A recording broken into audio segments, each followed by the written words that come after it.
حضرت عمر کا اسلام لانا اسلام کے لیے عزت کا ذریعہ بنا اور بلند آواز سے نعرہ تکبیر مکے کی فضاؤں میں بلند ہوا۔ 40 مسلمان جب ہو گئے تو پھر میرے رب نے کہا یا ایھا النبی حسبک اللہ، اے نبی تمہارے لیے اللہ کافی ہے، ومن اتبعک من المؤمنین، اور تمہارے لیے اہل ایمان کافی ہے۔ حضور علیہ السلام کے حوالے سے ان کی حساسیت اور ان کا جوش و جذبہ اور ان کی غیرت ایمانی دیدنی تھی۔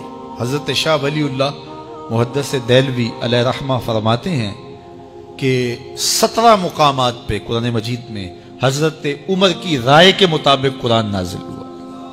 یہ اللہ نے حضرت عمر کو شان عطا فرمایا۔ اور پھر جب حضور علیہ السلام کے وصال کے بعد حضرت عمر سیدنا صدیق اکبر کے وصال کے بعد بھی تخت خلافت پہ بیٹھے، 22,55,000 مربع میل پہ آپ کی حکومت کی حدود پھیل گئی، اور حضرت عمر کی حکومت صرف انسانوں پر نہیں تھی، عمر کی حکومت پانیوں پر بھی تھی، عمر کی حکومت آگ پر بھی تھی، عمر کی حکومت ہواؤں پر بھی تھی، اور عمر کی حکومت دھرتی پر مٹی پر بھی تھی۔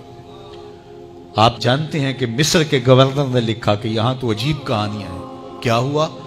کہا کہ دریائے نیل اتنی دیر تک چلتا نہیں جب تک ایک نوجوان لڑکی کو زیورات سے آراستہ کر کے نیل میں ڈالا جاتا ہے، پھر نیل چلتا ہے، اور یہ برسا برس رسم جاری ہے۔ حضرت عمر کے پاس جب یہ پیغام پہنچتا ہے تو حضرت عمر نیل کو خط لکھ رہے ہیں، بسم اللہ الرحمن الرحیم، مصر کے نیل کے نام عمر کا خط، اور آگے لکھتے ہیں اے نیل اگر تو اللہ کے حکم سے چلتا ہے تو چل، ورنہ تیری کوئی ضرورت نہیں ہے۔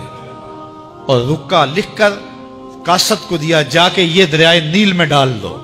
اللہ اکبر، جن کے رکے دریا بھی مانتے ہیں، پانیوں پر بھی حکومت ہے۔ اور نیل میں جب وہ رکا ڈالا گیا، نیل ایسا چلا آج تک کبھی رکا ہی نہیں ہے۔ پانیوں پر حکومت، ہواؤں پہ حکومت۔ مسجد نبوی کا ممبر ہے، عمر خطبہ دے رہے ہیں، عراق کے علاقہ نہاون میں جنگ ہو رہی ہے، مدینے سے 1 مہینے کی مسافت ہے، 1 مہینہ مسلسل چلیں تو نہاون آتا ہے۔ حضرت عمر خطبہ دیتے دیتے درمیان میں جملہ معترضہ کا، یا ساریہ الجبل، اے ساریہ پہاڑ نہ چھوڑنا۔ لوگ حیران ہیں کیا ماجرا ہوا کہ ہم سے مخاطبہ ہے، ساریہ نہاون میں ہے، اور کہا ساریہ پہاڑ نہ چھوڑنا۔ 1 مہینے کے بعد جب وہاں سے قاصد آیا، اس نے کہا اللہ نے فتح دے دی۔ کہا کیسے؟ کہا پہاڑ کو چھوڑ کر دشمن پر ٹوٹنے لگے تھے، آگے بڑھنے لگے تھے، ان پر حملہ آور ہونے لگے تھے۔ اچانک عمر کی آواز آتی، پہاڑ کو نہیں چھوڑنا، چونکہ اگر ہم پہاڑ کو چھوڑ دیتے دشمن پیچھے سے حملہ آور ہونے کے لیے تیار کھڑا تھا۔ تو کہا بس ہم پہاڑ کو اپنی پشت پہ رکھا، اور اللہ نے اسی دن ہمیں فتح عطا کر دی۔ ہوائیں بھی ان کا پیغام پہنچاتی ہیں، پانی بھی ان کا حکم مانتے ہیں۔ اس زمانے میں فائر بریگیڈ سسٹم نہیں تھا، لیکن ایک آگ بڑھتی آ رہی ہے شہر کی طرف۔ لوگوں نے حضرت عمر کو بتایا، امیر المومنین، آگ پھیلتی آگے بڑھتی چلی آ رہی ہے اور شہر کو اپنے قابو میں لینے والی ہے۔ عمر اپنی چادر اتارتے اور حضرت تمیم داری کو دیتے ہیں، کہا یہ چادر لے جاؤ اور ایسے ایسے کرو، آگ پیچھے بھاگتی چلی جائے گی۔ تو چادر ہلاتے جاتے ہیں حضرت تمیم داری، اور آگ پیچھے بھاگتی چلی جاتی۔ مٹی بھی حکم مانتی ہے۔ ایک لونڈی کھڑی رو رہی ہے راستے میں، کہا تجھے کیا ہوا؟ کہا ٹھوکر لگی، میرا تیل زمین میں بہہ گیا، میری مالکہ بڑی سخت ہے، وہ مجھے کہے گی تم نے یہ کیا کیا۔ عمر درہ زمین پہ مارتے ہیں، فر الارض الم عادل علیک، زمین عمر نے تیری چھاتی پہ عدل نہیں کیا؟ تو عمر کے ہوتے ہوئے اس کا تیل پی جائے؟ زمین تیل باہر نکال دیتی ہیں، فرماتے ہیں ڈال لے اپنے برتن میں۔